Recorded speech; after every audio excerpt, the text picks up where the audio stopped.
Nah, ini kurang lebih sama ya, ACR aku udah jelasin kayak gimana tadi. Nah, kalau pasien dengan CKD, kan kita udah nih dapat nih diagnosisnya CKD gitu kan.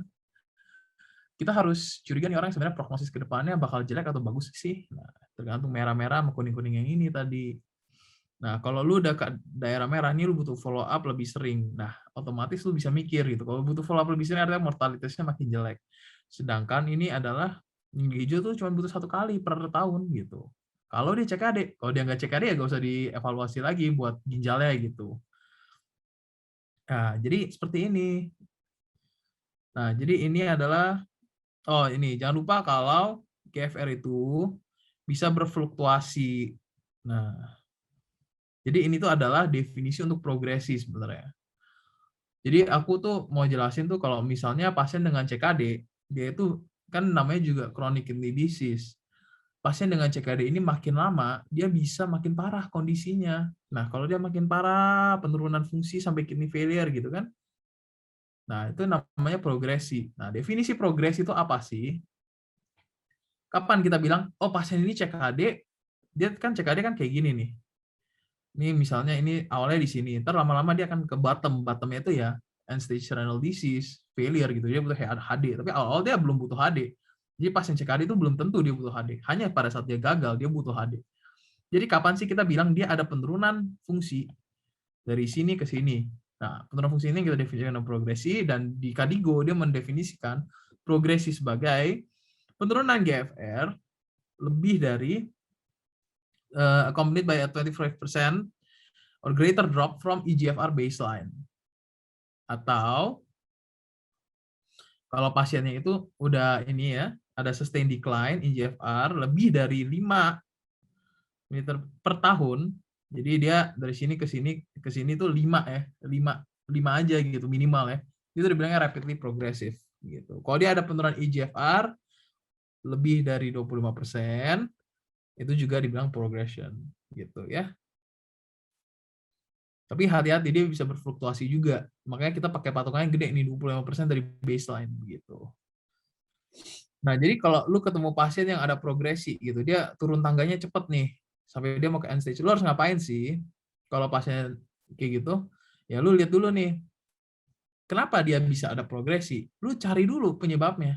Jangan-jangan dia ada obstruksi dari urinary tract-nya, atau dia ada volume depletion, dehidrasi pasiennya, atau dia lagi pakai obat-obat yang nephrotoxic seperti NSAID, ya gak? Terus dia aminoglycoside, amphotericin B yang water soluble, atau dia habis injeksi kontras. Nah, lo harus lihat precipitating agents-nya, lu stop, lu coba treat the best gitu.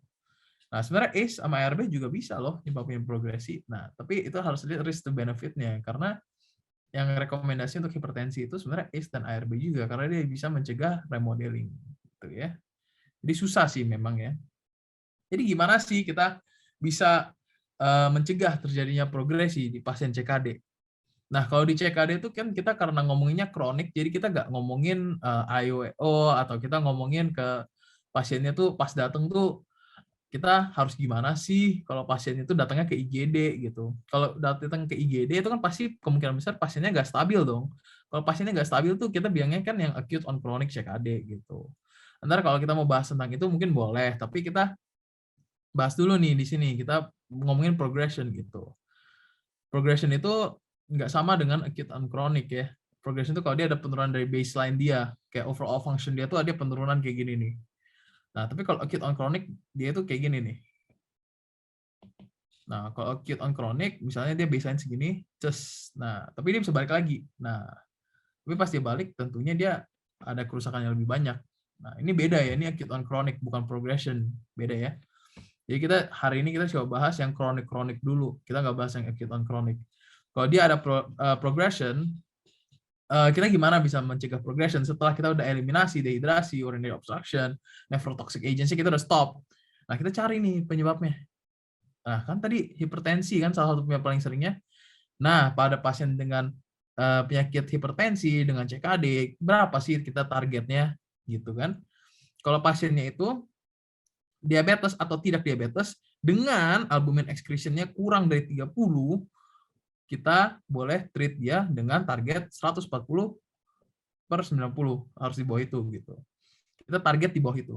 Tapi teman-teman, kalau ya otomatis kalau targetnya di bawah ini kalian tahu dong when to start therapy, ya kalau di atas ini gitu.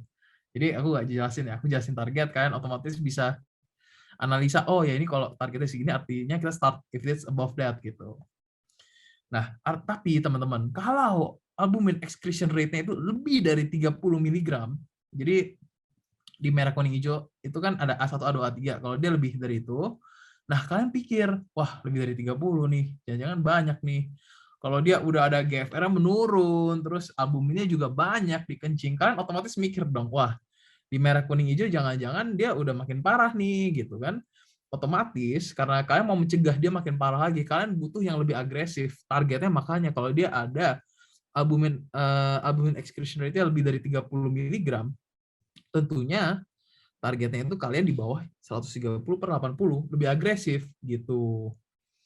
Dan kapan mulai terapinya? Ya kalau di atas itu, gitu doang gitu. Menggunakan obat apa sih pasien dengan CKD untuk kita treat hypertension-nya? Dengan ARB atau ACI. Nah, kenapa itu paling bagus? Karena itu adalah rekomendasinya, karena dia tuh bisa, katanya dia itu bisa mencegah mortalitas dan morbiditas di pasien-pasien CKD gitu. Itu direkomendasikan buat pasien-pasien diabetes ataupun non-diabetik. Oke? Tapi ya ingat teman-teman, ACE dan ARB itu jangan digabung ya. Nah, kalau pasien CKD kan tentunya kita juga harus cek protein intake-nya ya di pasien-pasien CKD ya. Oh my god, tinggal 20 menit. Jadi kalau kita cek protein intake-nya tergantung. Kenapa? Jadi kan otomatis kan mikir, wah albumin urinnya banyak nih. Gua replenish aja supaya gua kasih pasiennya makan protein intake-nya tinggi aja nih supaya albuminnya gak kebuang, gua balikin lagi aja gitu kan. Tapi jangan kayak gitu. Ternyata protein itu toxic buat ginjal, teman-teman, in high amounts. Jadi jangan kebanyakan. Nah, kalian mikir kalau gitu, wah kalau protein toxic, kalau gitu gua turunin aja gitu kan, gua protein starvation aja nih pasien supaya dia nggak makin parah progresinya. Tidak seperti itu juga, karena ternyata pada pasien-pasien dengan CKD, karena dia tuh ternyata dia ada hipermetabolisme, jadi lu butuh protein sebenarnya buat pasien-pasien ini. Kalau lu turunin dengan restriksi protein, ntar dia kasihan, dia mortalitasnya jadi lebih tinggi justru. Jadi rekomendasinya berapa sih yang optimal ya, gitu kan? Jadi katanya kalau dengan diabetes, lu boleh lower ke 0,8. Oh sorry, dengan tanpa diabetes juga boleh lower ke 0,8.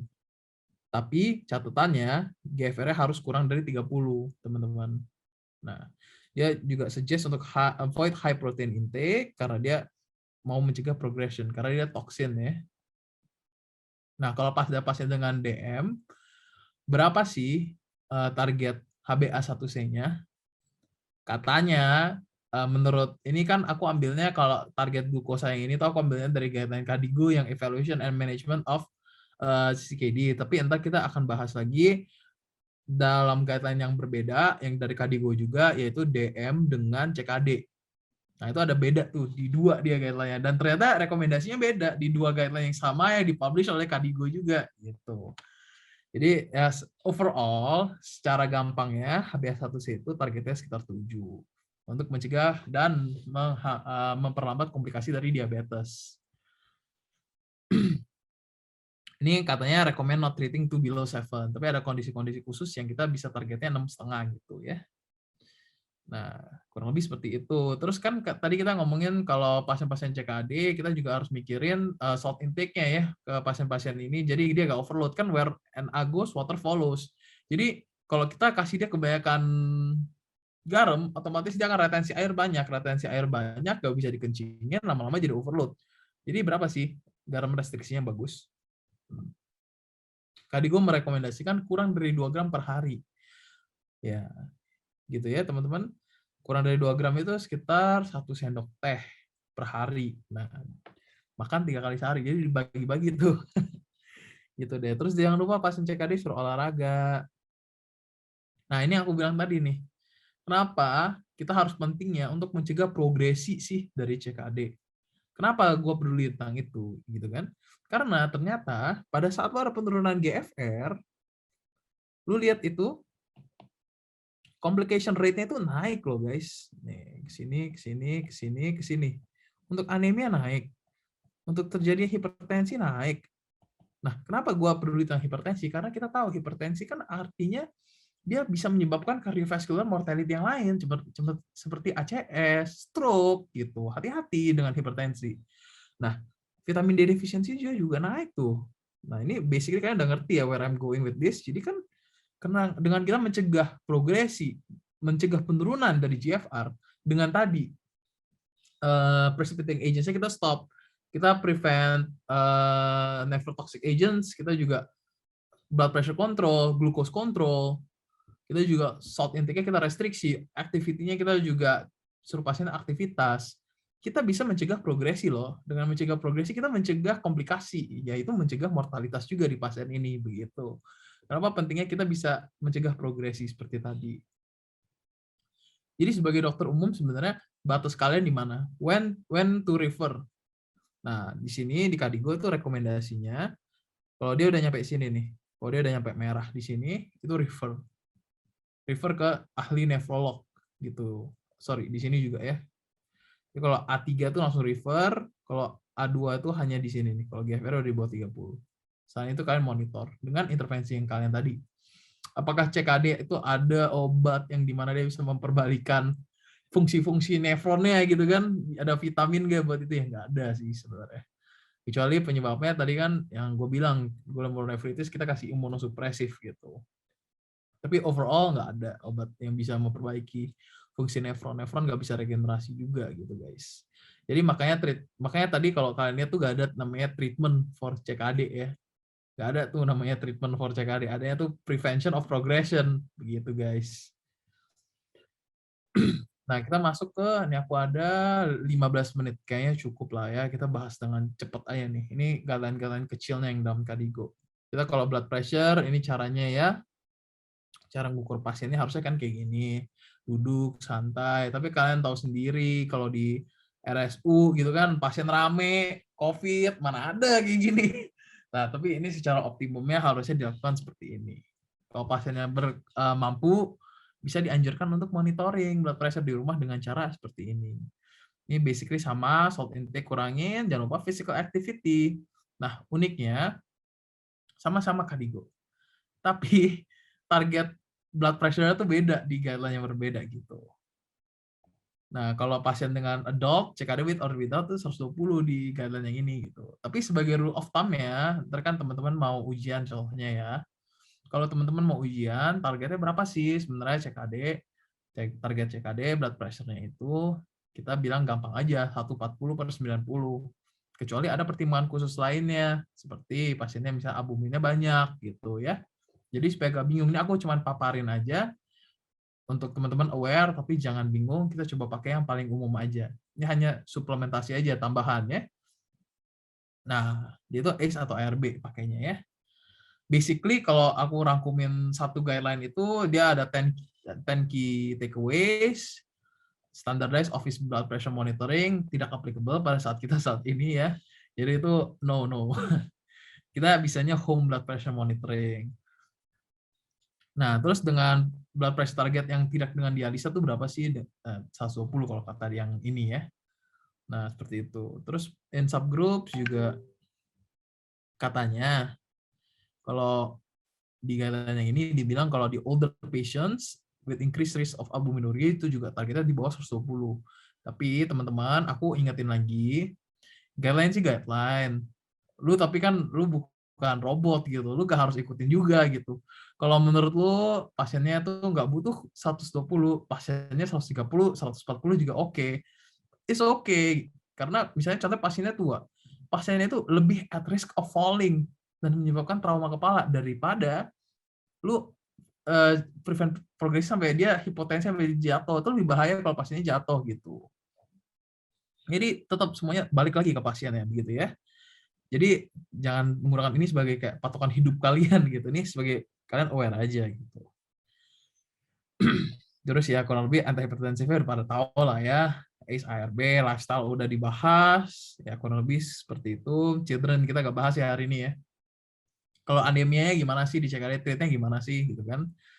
Nah, kalau frequency for testing katanya tergantung stage-nya sebenarnya. Bisa 1 kali setahun, 2 kali setahun. Tapi basically di CKD stage 3 ya baru kita tes for anemia ya. Tapi pada awal-awal misalnya pasiennya CKD kayak mau cek baseline HB-nya tuh juga gak masalah gitu teman-teman.